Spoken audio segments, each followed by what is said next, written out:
Wunderschönen guten Morgen. Wir lesen wieder die Bibel heute zusammen. Das ist Tim, ich bin Joel und danke Jesus, bist du da. Erkläre uns dein Wort, Heiliger Geist, wir laden dich ein. Amen. Hey, unser Ziel ist diese Woche, mit euch wirklich unsere Heimat zu machen in diesem Wort. Wirklich da hinein zu gehen. Und wir haben gestern zusammen schon gelernt, wir haben die Seligpreisungen, die wir zusammen anschauen. Das sind die ersten Worte, die Jesus in seiner weltberühmten Bergpredigt zu seinen Jüngern sagt. Und zwar haben wir gestern zusammen angeschaut, dass er immer wieder dieses Wort braucht. Makarios, seid ihr wenn? Makarios, seid ihr wenn? Und wir haben darüber gesprochen, dass es grundsätzlich bedeutet, Jesus zeigt hier auf, was das gesegnete Leben, wie das genau aussieht, was das gute Leben ist und was das Ideal ist, nach dem wir streben sollten als seine Nachfolger. Die beste Position, darin zu sein. Und heute starten wir und wir lesen mal nur die erste dieser Seligpreisung, weil ich glaube, die ist sehr dicht und die legt schon mal das Fundament. Und es ist so der Start in die ganze Bergpredigt und auch in das Lehren von Jesus, von diesen 5 großen Lehren. Let's go! Komm, wir lesen unterschiedliche Übersetzungen mal und schauen mal, was es mit euch macht. Hör mal einfach zu und wir lassen es einfach mal ein bisschen wirken. Super, ich lese mal aus der Zürcher Bibel. Selig die Armen im Geist, ihnen gehört das Himmelreich. Matthäus 5,3. Neues Leben Bibel. Glücklich sind die, die erkennen, dass sie Gott brauchen, denn ihnen wird das Himmelreich geschenkt. Ich habe hier aus der Hoffnung für alle. Glücklich sind die erkennen, wie arm sie vor Gott sind, denn ihnen gehört sein himmlisches Reich. Elberfelder. Glückselig die Armen im Geist, denn ihrer ist das Himmelreich, der Himmel, das Reich der Himmel. Oder auch Elberfelder sagt noch, oder auch die Königsherrschaft. Ihnen ist die Königsherrschaft. Schön. In Klammer noch. Ich denke, gerade so die Elberfelder oder auch die Zürcher treffen es wahrscheinlich vom Urtext her am klarsten. Also selig oder Makarios sind die sich in einer Position befinden, wo arm sind im Geist. Ich glaube auch, Arm im Geist. Die anderen interpretieren das schon, legen das schon ein bisschen aus, sind auch richtig, ist auch richtig, aber es ist ja vielleicht ein bisschen auch bewusst, dass Jesus diese Worte wählt, arm im Geist, wo man eben gerade wo es gerade vielseitig ist und man viel rausnehmen kann. Was bedeutet arm im Geist alles? Ich habe euch mal die Worte im Griechischen kurz, sodass wir das zusammen studieren können. Ja. Wir haben das Wort arm. Wir lernen Griechisch. Arm in Griechisch ist Ptochos. Ptochos. Und es bedeutet arm, es bedeutet bettelarm und es ist wirklich so der Gedanke an Mangel. Du hast nicht viel. Das kann sein in Beziehungen, es kann sein in Geld, es kann sein in Besitztümern. Du bist einfach arm. Wie arm auch. Im Deutschen ist das Wort arm ziemlich auch genau ziemlich breit. Ziemlich genau so. Ja. Und dann haben wir das Wort Geist. Und das ist das Wort Pneuma, das verwendet wird. Pneuma, das ist der Geist. Und jetzt müssen wir zurückdenken, Jesus hat wahrscheinlich nicht in Griechisch unterrichtet, höchstwahrscheinlich, sondern er hat in Aramäisch oder in Hebräisch unterrichtet. Und dieses Wort Pneuma, das wird immer wieder gebraucht im Griechischen für die Übersetzung eines hebräischen Wortes. Das hebräische Wort, und vielleicht hast du das auch schon mal gehört, ist für Geist Ruach. Das ist das Wort, was ganz am Anfang in der Bibel schon vorkommt. Ja. Und der Geist schwebt über den Wassern. Das ist der zweite Vers. Ja? Das Spannende ist, im hebräischen Denken hat Gott einen Ruach. Das ist sein Geist, das den du gerade erwähnt hast. Aber in der Bibel hat auch der Mensch einen Ruach. Und eigentlich das Konzept, das im hebräischen Denken existiert, ist folgendes. Was ist eigentlich der Ruach? Ist, wenn du, halte mal deine Hand vor deinen Mund und dann atme mal aus. Das ist, was du fühlst auf deiner Hand, das ist dein Ruach. Es ist eigentlich dein Atem und nicht nur dein Atem, es ist auch damit verknüpft, es ist deine Vitalität. Es ist das Zeichen deiner Lebensenergie. Es ist deine Lebenskraft. Es ist das, was dich am Morgen aus dem Bett bringt. Das ist das, was dir Kraft gibt, Dinge anzupacken. Und das Spannende ist, dieser Geist oder dieser Ruach, im Hebräischen, der kann verschiedene Zustände haben. Also du kannst zum Beispiel arm im Geist sein. Und das bedeutet dann im hebräischen Denken, du hast nicht viel Lebenskraft. Du hast keine Energie, du fühlst dich kraftlos. Du weißt, du müsstest Dinge anpacken, aber du schaffst es einfach nicht. Du kommst nicht aus dem Bett, du hast wie keinen Antrieb mehr, deine Kraft ist klein. Das bedeutet grundsätzlich arm im Geist. Es kann aber auch zum Beispiel heißen, der Geist ist im Zustand einer Bitterkeit. Zum Beispiel, es gibt diese Szene, wo Isaac, der ist bitter im Geist, bitter im Ruach, weil sein Sohn Esau heiratet ausländische Frauen und das versetzt seinen Geist in eine Bitterkeit. Also dieser Geist, den ein Mensch hat, der kann verschiedene Zustände haben und Jesus greift das jetzt auf und er sagt, glücklich sind die keinen oder wenig oder arm, also Mangel leiden an diesem Ruach, die Mangel haben an Kraft, die Mangel haben an Vitalität. Ich stelle mir mal vor, wenn der Jesus das sagt, diesen Leuten, die werden wahrscheinlich ziemlich überrascht sein, oder? Ja. Oder auch sehr ermutigt, weil plötzlich, jetzt kommt einer daher und bricht das Bild voll weg, wo eigentlich normalerweise, Gott hat doch Freude an denen, die es endlich auf die Reihe kriegen, die endlich das, was man tun sollte, denn da waren ja alle diese Gesetze, alles, was man befolgen musste, ein guter Mensch sein, und die das alles auf die Reihe kriegen, das sind doch die Glücklichen. Und jetzt kommt Jesus und predigt genau, dass wo ich das Gefühl habe, ich krieg's nicht hin aus meiner eigenen Kraft, ich bin selig, ich bin glücklich. Das ist wirklich, also ich glaube, ich bin sicher, dass Jesus da kurz warten musste, bis ich die wieder beruhigt hatte und sagt, was?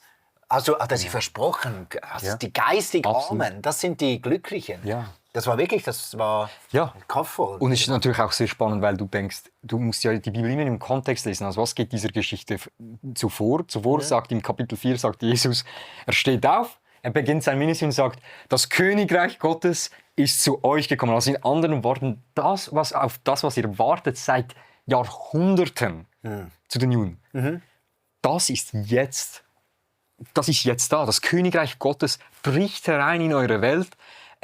Und jetzt das ist ja das Spannende, gerade die nächste Szene nachdem, du denkst dir ja, wenn das Königreich Gottes kommt, dann auf welchen Menschen wird das wohl gebaut? Wahrscheinlich auf den Einflussreichen, wahrscheinlich auf denen, die Macht haben. Jesus geht wahrscheinlich, ich meine, wenn du das Königreich Gottes auf der Welt errichten, da brauchst du Geld. Du brauchst die Reichen, du brauchst die anpacken können. Ja. Und zu wem geht Jesus zuerst? Zu den Fischern, die keinen sozialen Status haben. Zu wem geht er dann? Zu all denen, die krank sind. Ja, und dann kommt diese Szene kommt diese Szene, wo er sagt, hey, weißt du was, dieses Königreich Gottes? Das kommt in wem? In den Menschen, wie du es gesagt hast, die keine Kraft haben, die kraftlos sind, die nicht wirklich, denen die Fähigkeit fehlt, wirklich anzupacken. Warum ist das wohl so? Ich glaube erstmal, was mir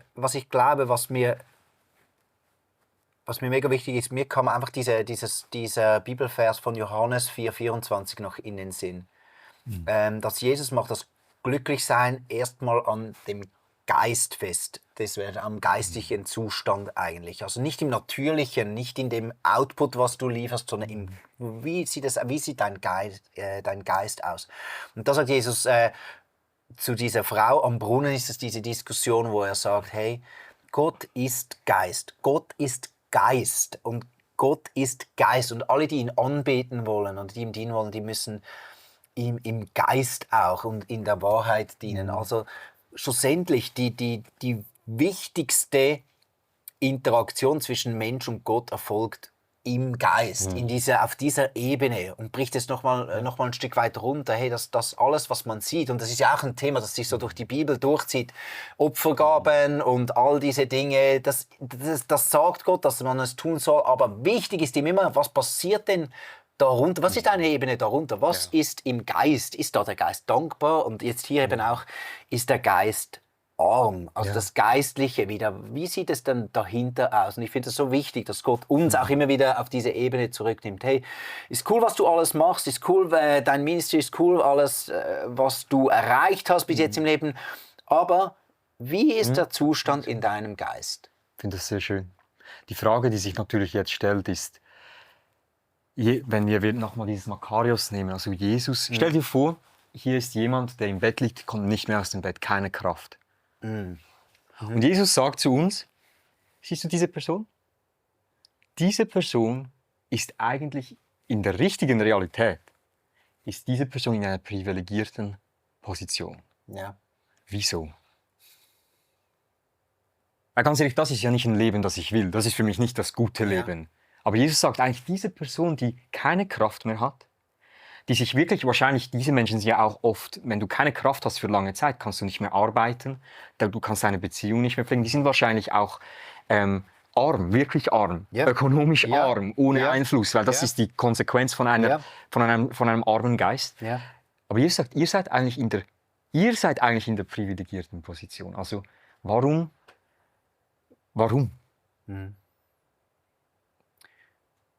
Für mich schwingt hier in diesem ersten Satz der Lehren von Jesus das Evangelium mit. Und Jesus predigt hier schon im ersten Satz das ganze Evangelium. Wie sehr galt dieser Bund, oder hier auch noch dieser Bund zwischen Gott und Menschen, bestand darin, Gott ist mit dem Volk Israel verbunden und sie haben die Abmachung, das Gesetz, die Gebote. Und solange die eingehalten werden, ist das Volk Gottes und Gott ist verbunden und das Himmelreich ist unter ihnen. Ja. Und dieser Bund haben wir Menschen nicht erfüllt. Und das ist das Evangelium. Das Evangelium, das jetzt kommt, ist eben genau, jetzt komme ich und ich drehe das nochmal um. Und ab jetzt sind die eben realisieren, ich bin geistlich nicht imstand, diesen Bund zu erreichen. Ich brauche die Gnade Gottes. Ja. Da kommt das Himmelreich rein. Ja. Und das ist wirklich, für mich predigt Jesus hier das Evangelium pur, gleich mit dem ersten Satz in seiner ersten großen Predigt. Gnade kommt rein. Und jeder, der die Gnade hier annimmt und jeder, der das braucht, der Gnade braucht, der ist am besten Ort, wer Gnade braucht.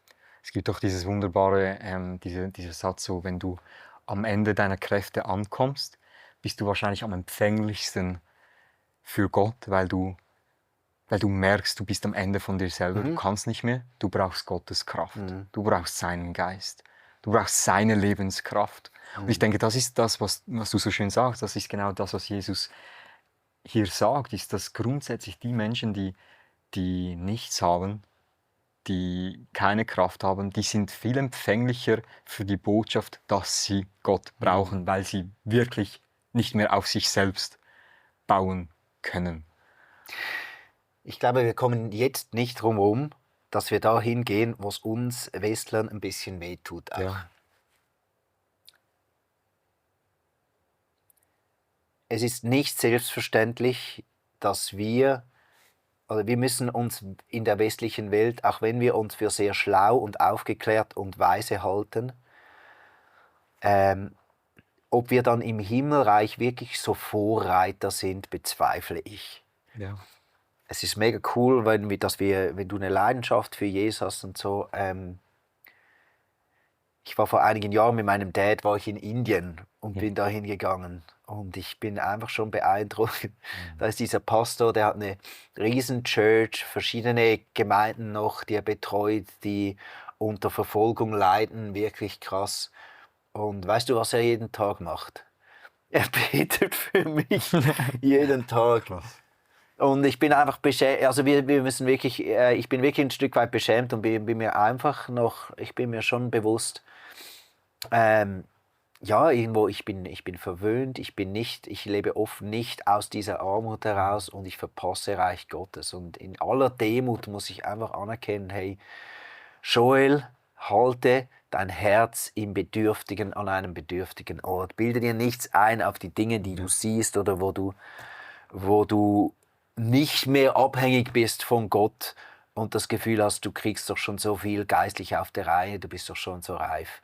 Bitte, Joel, zerbrich dich immer wieder und begib dich wieder an die Person. Hey, nein, ich bin wirklich geistlich arm. Ich brauche Gnade. Ich brauche, dass Jesus sich erbarmt über mir. Und ich habe nicht viel auf der geistlichen Ebene Gott vorzuweisen. Ich bin da arm. Ich möchte dich heute ermutigen, wenn du dich in dieser Position befindest, wo du genau das bist, was wir jetzt darüber gesprochen haben, nämlich kraftlos, ohne Einfluss, ohne wirklich Status oder einfach, dann möchte ich dir heute zusprechen, für Jesus bist du in der genau richtigen Position. Ja. Und das Königreich Gottes wird dir nicht in Zukunft geschenkt. Nein, Jesus sagt, es gehört dir Amen. heute. Amen. Und ich möchte dir einfach wirklich zusprechen, dass du dich auch jetzt, heute, diesen Morgen ausstrecken darfst nach Jesus, ihn bitten darfst, dass er dir die Kraft gibt, um seinen Willen für dich, für diesen heutigen Tag umzusetzen und in dieser Abhängigkeit zu leben. Und für uns anderen, die vielleicht extrem viel Lebenskraft haben und extrem viel, vielleicht noch voll in der Kraft drin sind, voll im Ruach, voll im Pneuma drin sind und nicht so arm drin, lass uns das, wie du das sagst, lass uns nicht das für selbstverständlich nehmen, Nummer 1, aber auch lass uns Wege finden, uns heute abhängig zu machen von der Kraft Gottes und nicht unserer eigenen Kraft. Ja. Weil ich überlege es mir immer so, ich habe jetzt Kraft, aber ich weiß genau, jeder Mensch, auch ich, werde eines Tages zu dem Punkt kommen, wo ich meinen Geist nicht mehr weiter selbst imstande halten kann. Spätestens, wenn ich 130 Jahre alt bin. Nein, Spaß, ich hoffe, ich werde alt. Aber wenn ich irgendwann wird der Tag kommen, wo der Geist in mir aufhört. Und da werde ich abhängig sein, spätestens, aber ich möchte es heute lernen. Wie kann ich abhängig sein heute von Gott? Nummer 1, wir beten nachher gerade zusammen, wo wir Gott einladen und wo wir ihn bitten, dass er uns aufzeigt, auch welche Strategien wir einsetzen können in unserem Leben. Ja, Jesus, und ich bitte dich jetzt gerade, ich bitte dich um einen Geist, Jesus, der sich bewusst ist, wie sehr er dich braucht, Jesus. Ich bitte dich, Jesus, dass du mir hilfst, in Demut vor dich immer wieder zu treten, Jesus. Ich bin so dankbar, Jesus, dass du das Evangelium zu mir auch gebracht hast. Dass ich merken darf, Jesus, dass ich auf Gnade stehen kann. Denn ich weiß, Jesus, ich bringe es aus mir heraus nicht auf die Reihe, dir zu genügen, die Ewigkeit zu erhalten, den Bund mit dir aufrecht zu erhalten. Ich brauche dich, Jesus. Ja. Ich brauche deine Gnade. Komm und begegne meiner geistigen Armut. Ja, und Jesus, ich bitte dich, dass du jetzt deinen Geist ausgießt über alle Kraftlosen. Ja.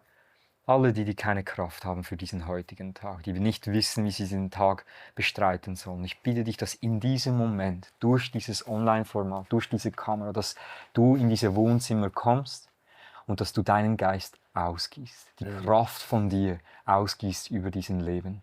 Und dass wir jetzt gerade spüren dürfen, wie eine neue Kraft in unser Körper kommt, nämlich deinen Geist, der uns die Energie gibt für das, was du für uns heute bereitet hast. Wir lieben dich, Vater. Ja. Amen. Amen. Amen. Hey, morgen gehen wir weiter. 7 Uhr früh. Come on. Und wir schauen uns die nächsten Seligpreisungen an. Heute haben wir nur eine angeschaut, morgen schauen wir uns 3 zusammen an. Wir freuen uns riesig darauf. Bis morgen. Bis morgen.